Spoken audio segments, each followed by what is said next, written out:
Using a clicker does take some practice, and the WOOFS Click TOC rules will help you learn what to do.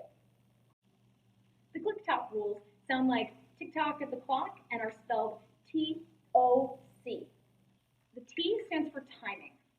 When we're using a clicker, a standard box clicker or a button clicker, we are trying to capture an exact moment in time that our dog is doing behavior that we like. The sound of this click says, yes, that thing you just did. I like that. I'm going to give that a treat. I think you should do that behavior again. This means that the timing of your click needs to be right at the moment that your dog does the behavior that you like. And we're going to practice your timing right now. First, let's get friendly with your clicker. Get your clicker out.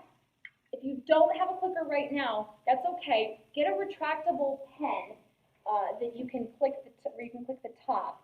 If you do this for our practice for right now, just click it one time in, one time out for each click. Don't try to double click it. If you're using a box clicker, you're going to want to have the tab side down in your hand so that you can click it.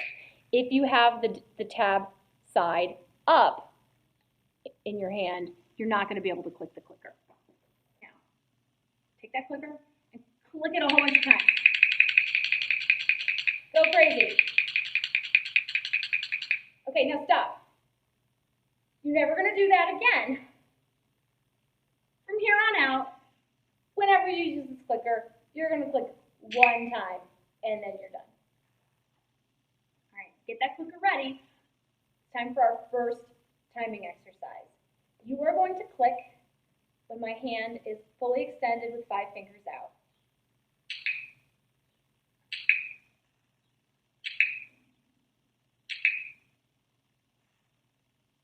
Did I get you?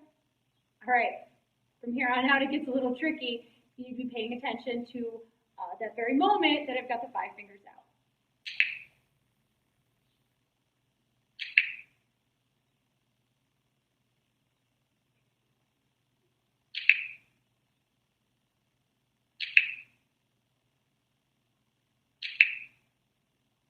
How did you do?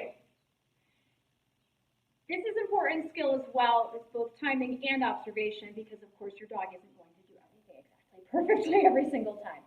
Now we'll work on our second exercise. And in this exercise, I'm going to touch my hand to the top of my head. And I would like you to click when my hand touches the top of my head. This time, I'm not going to click along with you.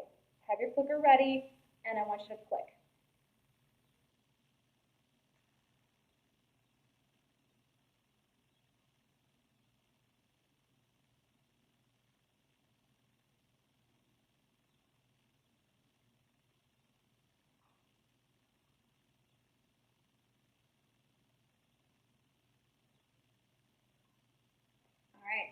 How did that one go?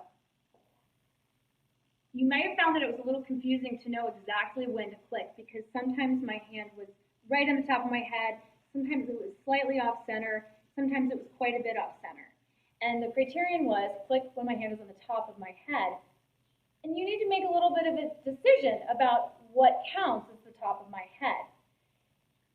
This is important because if you are holding the clicker, it is your job as the trainer to decide whether this counts, whether only this counts, or whether maybe I'm a completely novice head toucher and maybe this is close enough for right now. Maybe I'll accept the side of my head because it's a heck of a lot better than me touching the table. So when you're working with your dog, you might take a brand new baby dog, and if they're almost in a down position, I might say, yes, I'm going to click that, excellent. But if I'm working on competition healing skills and I ask my dog to lie down, I'm not going to accept it if my dog's elbows are slightly off the floor. So depending on the level of your dog's training, you will need to make the decision whether something is clickable or not. And that's, again, the beauty of the clicker. It's yes or no. There's no maybe.